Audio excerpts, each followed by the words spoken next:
আজকের এই ভিডিওটা ছাত্রছাত্রীদের জন্য খুবই গুরুত্বপূর্ণ এবং সবথেকে বড় আপডেট বলা ভালো। ভিডিওতে আমি বলবো যে মাধ্যমিক এবং উচ্চ মাধ্যমিক যে পরীক্ষাটা হবে তোমাদের, সেটা আদৌ হবে কিনা এবং কোন স্টেজে রয়েছে। ছাত্রছাত্রীরা যে এত আন্দোলন করছে, আবেদন জানালো, তার প্রক্রিয়ায় ফলাফল কি বেরোলো, সবই জানাবো আজকের ভিডিওতে। পুরো ভিডিওটা শেষ অবধি দেখবে। তো প্রথমে তোমরা একটি ছোট ক্লিপ দেখে নাও, তারপরে আমি ভিডিওটা বিস্তারিত বলছি।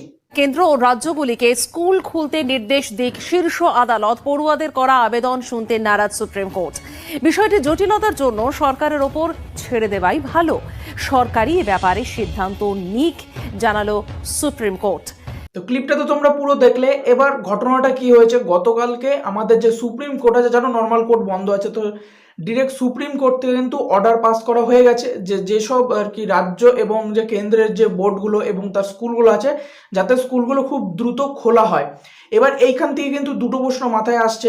যদি কোর্ট থেকে অর্থাৎ সুপ্রিম কোর্ট থেকে যদি তোমাদের রায় বের করা হয় যে স্কুলগুলো খোলার জন্য, তাহলে কিন্তু এখানে স্পষ্টভাবে জানানো যাচ্ছে যে পরীক্ষা হবেই এবং স্কুল খুলছে। এবার দ্বিতীয় কথা হলো, ছাত্রছাত্রীরা যে আবেদন করেছিল স্কুল কলেজ বন্ধ করার জন্য, এবং আমার চ্যানেলে অনেকে কমেন্ট করো এবং অন্যান্য ইউটিউব যেসব চ্যানেলগুলো আছে যারা তোমাদের জন্য ভিডিও করে, সেখানেও কিন্তু একই প্রশ্ন বারবার উঠছে যে যাতে পরীক্ষাটা না নেওয়া হয়, স্কুল না খোলা হয়।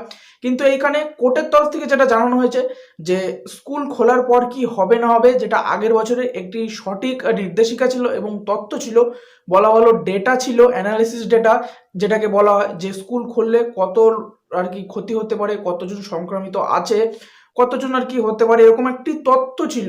কিন্তু এইবার কিন্তু সেরকম কোনো তথ্য নেই এবং সিচুয়েশন বলা হচ্ছে যে আন্ডার কন্ট্রোলেই আছে, অর্থাৎ সিচুয়েশন মোটামুটি স্বাভাবিকই আছে। তার জন্য কিন্তু কোর্ট থেকে বলা হয়েছে যে যে স্কুলের কর্তৃপক্ষ এবং যে রাজ্য কেন্দ্রে যে বোর্ডগুলো আছে, তারা সরাসরি নির্দেশ নেবে পরীক্ষা নেওয়ার না নেওয়ার জন্য। অর্থাৎ এইখানে কিন্তু কোর্টের আর কোনো হাত থাকবে না। কোর্ট সরাসরি বলে দিয়েছে যে স্কুল তোমরা খুলে নাও, পরীক্ষা হবে না হবে সেটা বোর্ডের হাতে ছেড়ে দেওয়া হয়েছে এবং স্কুল খুলবে না খুলবে স্কুল কর্তৃপক্ষের হাতে ছেড়ে দেওয়া হয়েছে। তো এইখানে একটা কথা স্পষ্টভাবে জানা যাচ্ছে যে এখনো পর্যন্ত কিন্তু তোমাদের পরীক্ষা হবে, পরীক্ষা ক্যান্সেলের কিন্তু কোনো ব্যাপার নেই এই বছরে, অর্থাৎ 2022-এ যারা মাধ্যমিক এবং উচ্চ মাধ্যমিক পরীক্ষা দেবে এবং ক্লাস 11-এর যাদের মনে ছিল যে আমাদের কি পরীক্ষা হবে না, ক্লাস 11-এরও অবশ্যই হবে, মাধ্যমিকের পর এবং উচ্চ মাধ্যমিকের আগে ঠিক 11-এর পরীক্ষাও হয়ে যাবে যদি পরীক্ষা নেওয়া হয়। এবার প্রশ্ন হচ্ছে গিয়ে, এইখানে কিন্তু দুটো ভাগে ডিভাইডেড হয়ে গেছে, যেখানে ছাত্ররা বলছে যে পরীক্ষাটা নেওয়া হোক, স্কুল বন্ধ হোক, পরিস্থিতি স্বাভাবিক হয়নি। এবং আর এক টিমে যেটা আছে সেটা হচ্ছে আমাদের বোর্ডের কর্তৃপক্ষ এবং অনেক শিক্ষকগণও, সেখানে বলা হচ্ছে যে স্কুল অতি সত্বর খোলা দরকার, কারণ আমাদের যে দেশের বা বলতে পারো যে রাজ্যের টোটাল এরিয়ারই যে শিক্ষা ব্যবস্থা আছে, শিক্ষা ব্যবস্থা কিন্তু পুরো রকমের উলটপালট হয়ে আছে এই মুহূর্তে। তার জন্য কিন্তু খুব দ্রুত স্কুল খোলার দরকার এবং ছাত্রছাত্রীদের পঠন পাঠনেরও দরকার। এতে কিন্তু তাদের মানসিকও একটা প্রেশার পড়ছে। যদি কথাটা দেখো তাহলে কিন্তু সঠিক, কারণ দেখো স্কুল খোলা হচ্ছে এই নিয়ে কিন্তু অলরেডি আন্দোলন চলছে ছাত্রদের তরফ থেকে। তো এইটা নিয়ে কিন্তু বলাই ভালো যে মানসিক প্রেশার একটা তো পড়ছেই। তো এইখানে আমি পার্সোনালি যেটা তোমাদের ওপিনিয়ন দিতে পারি সেটা হচ্ছে কি, তোমরা আন্দোলন করো কি না করো সেটা জানি না, কিন্তু এটা করো অন্যায়, কারণ বোর্ড তোমাদের ভালোর জন্যই ভাবছে এবং তোমাদের ভবিষ্যতের কথাই ভাবছে। নেক্সট যেটা হবে সেটা হচ্ছে কি, তোমাদের এই মুহূর্তে তোমরা কিন্তু যা সিলেবাস আছে সেটাকে কমপ্লিট করার চেষ্টা করো বাড়িতে বসে, এবং স্কুল খোলার পরপরই যে পরীক্ষা হবে এমনটাও নয়। ঠিক নির্দেশ দেওয়া হয়েছে যে 5-6 মাস কিন্তু তোমাদের ক্লাস মিনিমাম করানোই হবে, তারপরে যতটা ক্লাস হবে তার উপর ভিত্তি করে কিন্তু পরীক্ষাটা নেওয়া হচ্ছে। তো এখানে কিন্তু স্পষ্টভাবে এটাই বুঝতে পারছো যে এখনো পর্যন্ত পরীক্ষা বাতিলের কিন্তু কোনো কথা হয়নি।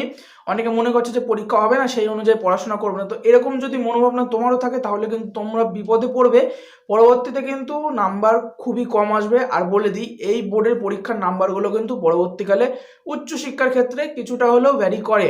অনেকে বলে যে নাম্বার অতটা ম্যাটার করে না, নাম্বার ম্যাটার অবশ্যই করে, কিন্তু তুমি কোন ডিপার্টমেন্টে অর্থাৎ তুমি কোন দিক নিয়ে পড়াশোনা করতে চাচ্ছ, মাধ্যমিক উচ্চ মাধ্যমিক সেটার উপরে ডিপেন্ড করে। তার জন্য বলছি নিজের ভবিষ্যৎ নিজের গোলকে আগে সেট করে নাও, তারপরে কিন্তু সেই অনুযায়ী মার্কশিট তৈরি করো, অর্থাৎ নিজের হাতে নিজের মার্কশিট তৈরি করো। এটার মানে একটাই যে বাড়িতে বসে মন দিয়ে পড়াশোনা করতে হবে। এবং খবরের যেসব চ্যানেলগুলো আছে এবং ইউটিউব চ্যানেলে পারলে আমার চ্যানেলও চেক আউট করতে পারো, যদি কোনো আপডেট আসে তাহলে কিন্তু আমার চ্যানেল অবশ্যই পেয়ে যাবে।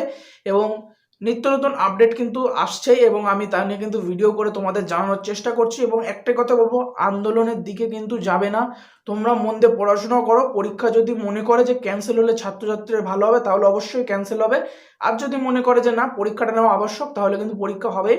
আমিও তার জন্য বলবো পড়াশোনা কিন্তু এখন স্টার্ট করে দাও। আমিও কয়েকদিনের মধ্যে তোমাদের সিরিজ হিসাবে আমি আর কি সাজেশনমূলক ভিডিও বের করার চেষ্টা করব, কারণ জানোই আমি ভিডিওগুলো অ্যানালাইসিসের উপরে করি, তো এখনও কিন্তু অন্যান্য জায়গা থেকে সাজেশনমূলক সেরকম আসেনি। তাই তো মোটামুটি ভিডিওটা আজকে এত অবধি ছিল। পুরো বিষয়টা ক্লিয়ার হলো যে তোমরা পড়াশোনা কিন্তু চালিয়ে যাবে, আর পরীক্ষা কিন্তু এখনো পর্যন্ত হবে বলে জানা যাচ্ছে, এবং ছুটির পরপরই কিন্তু স্কুল খুলে যাচ্ছে এরকমটাই আর কি তথ্য এসছে। তো ভিডিওটা এত অবধি ছিল। ভিডিও যদি ভালো লাগে তাহলে লাইক করে দেবে, কমেন্ট করে দাও, এবং তুমি কোথা থেকে কমেন্ট করছো সেটা কিন্তু জানিও, এবং তোমার সকল বন্ধু বান্ধব শেয়ার করতে যাতে তারাও এই তথ্যটা জানতে পারে। দেখা হবে পরের ভিডিওতে। চ্যানেলে কিন্তু প্লে লিস্ট আছে, আগের ভিডিওগুলো না দেখলে সেখানে হচ্ছে দেখে নিতে পারো। দেখা হবে পরের ভিডিওতে।